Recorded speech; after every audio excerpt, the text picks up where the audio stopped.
Hello my dear learners, today I will discuss lesson 3 for the students of class 6, The Rainbow, written by Christina Georgina Rossetti. Please stay with me. Christina Georgina Rossetti was an English poet. Christina Georgina Rossetti একজন English কবি who wrote a variety of romantic, devotional and children's poem. যিনি লিখেছিলেন বিভিন্ন ধরনের romantic, devotional এবং শিশুদের জন্য কবিতা। She is perhaps best known for her poem Goblin market. তিনি সম্ভবত বিখ্যাত তাঁর লেখা গবলিন মার্কেট নামে কবিতার জন্য। দ্য রেনবো, আমরা জানি রামধনু আকাশে অল্প বৃষ্টি হওয়ার পর যে 7টা রঙের সমাহারে ন্যাচারাল বিউটি দেখতে পাওয়া যায়, সেটা রামধনু।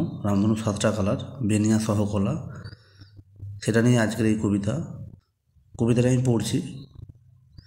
Boats sail on the rivers, নৌকা নদীতে ভাসে, and ships sail on the seas, জাহাজ সমুদ্রে ভাসে। বাট ক্লাউডস, কিন্তু মেঘ, that sail across the sky, যেটা আকাশে ভেসে বেড়ায়। আর প্রিটিয়ার দ্যান দিজ, আরও সুন্দর প্রথম দুটি থেকে। প্রথম দুটি বলতে নৌকা নদীতে ভাসে, জাহাজ সমুদ্রে ভাসে, তার থেকেও সুন্দর আকাশে মেঘ ভেসে বেড়ায়। There are bridges on the rivers, নদীর উপর bridge, as pretty as you please, তোমার মতো সুন্দর খুশিতে। বাট দ্য বো, কিন্তু ধনুক, দ্যাট ব্রিজেস হেভেন, আকাশকে মেলবন্ধন করে, and over tops the tree, গাছের উপর দিয়ে। অর্থাৎ ধনু বলতে এখানে রামধনু, যেটা গাছের উপর দিয়ে আকাশ পর্যন্ত বিস্তৃত, দিগন্ত বিস্তৃত বলা যেতে পারে।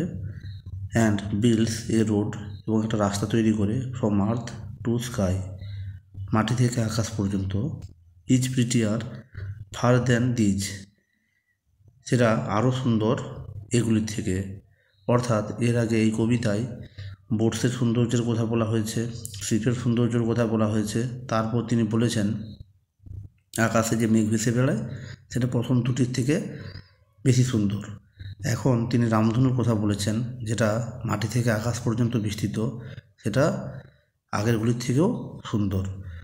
এখানে the poet Christina Georgina Rossetti natural বিউটিকে সুন্দরভাবে এই কবিতায় তুলে ধরেছেন, যার নাম দিয়েছেন রামধনু। আশা করি এই কবিতাটা তোমাদের বুঝতে অসুবিধা হয়নি। যদি ভালো লাগে তবে অবশ্যই আমার এই চ্যানেলটিকে লাইক, কমেন্ট এবং সাবস্ক্রাইব করতে ভুলবে না। সবাই ভালো থেকো। ওকে, টাটা, বাই বাই।